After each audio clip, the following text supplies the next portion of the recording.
All right, so we just got this new Epic MRA poll out of Michigan that shows a hypothetical matchup between Pete Buttigieg, the former Secretary of Transportation, former presidential candidate, and mayor of South Bend, Indiana, which, by the way, Buttigieg, the Democratic candidate, if in this hypothetical situation, is not from Michigan. He's from Indiana. He's from South Bend, Indiana. But like literally, you could throw a rock and hit Michigan from South Bend. It's very, very close. But it is important to note he is not from there. They have this hypothetical matchup against Mike Rogers, who was the last Senate candidate who lost to Alyssa Slotkin in the last race a few months ago. So he actually already has name ID. People know his positions. People know what he thinks about certain things. He's familiar with the voters in Michigan. Okay. However, Pete Buttigieg, not so much. So there has now been a poll that was taken, and we're going to go through the data in that poll and the crosstabs and see how it looks, because I think Pete Buttigieg is actually, for not being from the state, he's actually in a pretty good position in this poll, especially if we look at certain data. Okay, so let's go ahead. Let's delve into the data, take a look at the poll. Let's see where Pete Buttigieg looks to be in a good position and where he might, have to work on some things as well. All right, so here is the overall poll. So as you can see, the poll was conducted February 3rd to 8th with 600 likely voters with a margin of error of plus or minus 4%. So with Mike Rogers up 47 to 41, that means that this poll is within the margin of error between the two candidates. Remember, if you take 4 away from one, you have to add 4 to another in this case. Okay. And we got undecideds in there. So, the 4% can really be distributed in any way. Now, unknown that you see there means that I don't know the method in which the respondents were contacted. Was it online? Was it through phones? Was it through cell phones? Was it through text messaging? I don't know. I cannot find the information on that, but we can see Mike Rogers is in the lead. Now, if we go to the next bit of data, Epic MRA asked people, did they vote in 2022 and 2024? Now, you can see up here it says 1. That means that they only voted in one of these elections. They only voted in either 2022 or 2024. Now, if they're doing this off the voter file, they probably have that data already, which means it doesn't need to be self-identified. Now, if they only voted in one election, it's a very, very high likelihood that's going to be the 2024 election, the presidential race, not a midterm election. But the hypothetical we're looking at is a 2026 midterm Senate race.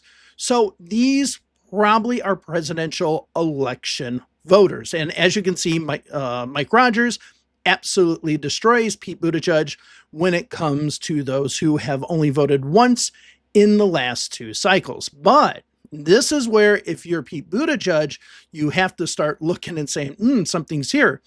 Of those who have voted in both the 2022 and 2024 election, so these are midterm voters. These are definitely voters who have definitely voted in a midterm. Pete Buttigieg is only behind by 3%, 46 to 43. It is much closer.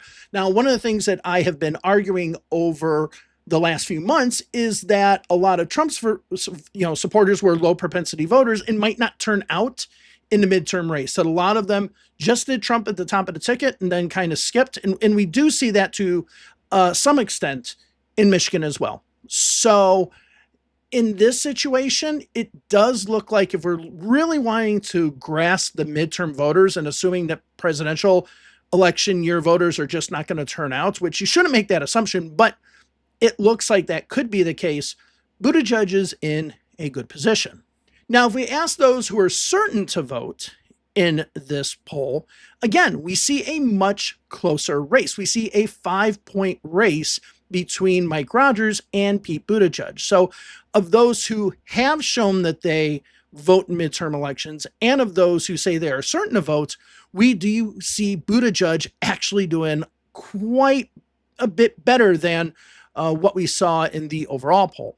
And then if we look at those who say they might vote, then Mike Rogers is there. So as bad as this sounds, it's starting to come to the point where if you're a Democrat, it's almost better to have lower turnout elections. It used to be that the low propensity voters were more likely to be Democratic, but it seems like in this one, they're more likely to be Republican. So low voter turnout could actually help the Democrats in the Michigan Senate race. Now we look at those who are labor members, that they themselves, and this one was a really interesting statistic to look at, because if we look at people who identify themselves as labor members, we see Pete Buttigieg up 50 to 35, 15-point lead. That's pretty good. With undecideds, if those break in half, I mean, you're talking about possibly nearly 58% of labor union members going to Pete Buttigieg. That's pretty important. I forgot to put union in there. I said labor member, but labor union member. It's labor union members. Now, when you look at the households and go over here, you see that Mike Rogers is winning within the household. So what does this tell us? This tells us that we have people who are labor union members. Now, it's important to know we're talking about labor unions here. We're not talking about public service unions and others. We're talking about labor unions. We see that there's a split in the household, that it seems like maybe the member who is the labor union member is actually supporting Buttigieg, but the spouse or other people in the household are maybe supporting Rogers. So if you're the Democratic Party, you look at this data and you say, that's something that we can glean a little bit out of. We see these split households. Okay, so we got to find the labor union members, go ahead, connect with them, and have them convince their spouse to vote for Buttigieg. So this data shows that there is a split in the household of labor households. That's pretty important. If Buttigieg can close this gap, then he's in a very good position for the Senate seat. Now, if we look at pro-choice voters, we see that Mike Rogers takes 26% of pro-choice voters and 12% are undecided. This is a group that I would assume that Pete Buttigieg would have done a little bit better with, but it's not as one-sided as one would think. So this would be a group that he would have to work with. Now, let's go ahead and look at age. Okay, so those who are 18 to 34 years old, you can see that they favor Mike Rogers. And now we've kind of entered this era in politics that we can no longer consider the younger voters to be Democratic voters. We are seeing a total shift in that. Now, the undecided number that we have here at 19%, that is higher than any other age group. So you have a lot of younger voters that just don't know what the hell's going on. But of those who do make a choice, they're picking Rogers over Buttigieg. Now, if we go over to 35 to 49 years old, we see that that gap gets significantly less. And this was kind of the group that really stayed with Kamala Harris and the Democrats throughout the election, was this 35 to 49 year olds. So kind of late Generation X millennial group. This was the group that Buttigieg is doing well with, and Kamala Harris was like her decent group. We see this just replicates the overall poll, 47 to 41%. But interestingly, it was Generation X. This is Generation X in kind of like the tail end of the baby boomer generation that actually went quite lopsidedly to Donald Trump. The fact that this is closer is actually pretty good. And we look at voters 65 and older, we can see that Mike Rogers has a 9-point lead amongst those voters. Now, if we go to white voters, Michigan is a state, same as Wisconsin, that white voters can be much, much closer. In Wisconsin, white voters are significantly closer. Whereas if you take a state like Georgia, for example, you have like nearly 75% of white voters going for the Republican candidate. So race is a really big indicator in states like North Carolina and Georgia, if we're talking about swing states. But in states like Wisconsin and Michigan, they're not as much of a determining factor if you're trying to figure out how people vote. Mike Rogers is at 50% with Pete Buttigieg at 38% and undecided at 12%. So if Pete Buttigieg is actually able to close this gap amongst white voters, he's in a really good position for the for the election in Michigan. Now, if we go over to moderate voters, now remember, moderate and independent voters, which we'll talk about in a second, are not the same type of voters. Okay, Bernie Sanders is an independent, but he's very, very liberal. He's not moderate.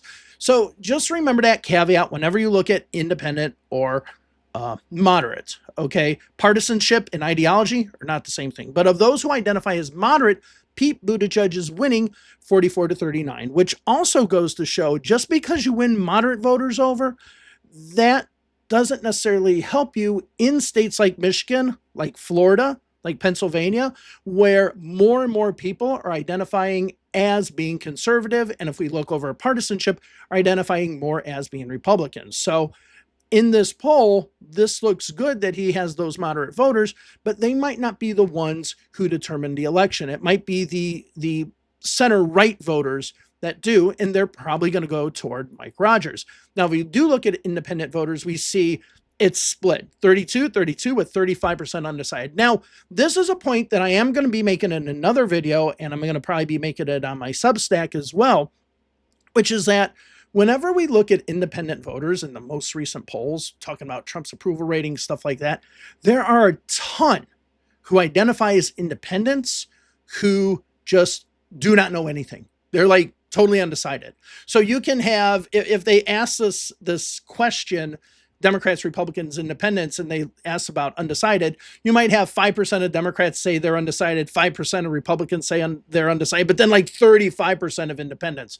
And the question that one has to ask themselves is that, are these really even active voters? And should we even be looking at what they think? So that 35%, you almost can pretty much say, don't expect 1/3 of voters who are registered as independent, but they don't register by party in the state of Michigan. Don't expect them to vote at all. Okay.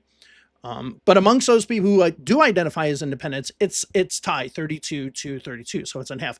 Now I wanted to go over to gender. So male voters, we are starting to see this divide. Mike Rogers wins 56% of male voters in this poll compared to Pete Buttigieg's 33. That is pretty lopsided. But when it comes to female voters, it's lopsided for Pete Buttigieg, but not as lopsided as the male voters. So again, this is an issue that Democrats have to deal with when it comes to this divide, because the male vote is getting overwhelmingly more Republican, whereas the female vote is Democratic, but not necessarily balancing out as much as the male vote. So that is something that we need to look at. And even within the female votes, there are some issues. So let's look at this. So if we look at female voters between the ages of 18 and 49, we can see Pete Buttigieg does quite well.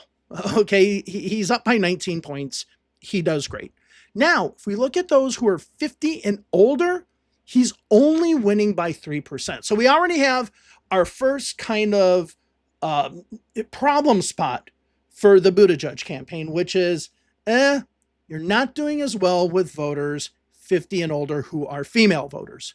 Now, the only problem I have here is it didn't break it down more, so I don't know how many of those are black female voters over 50 versus white female voters over 50. I don't know.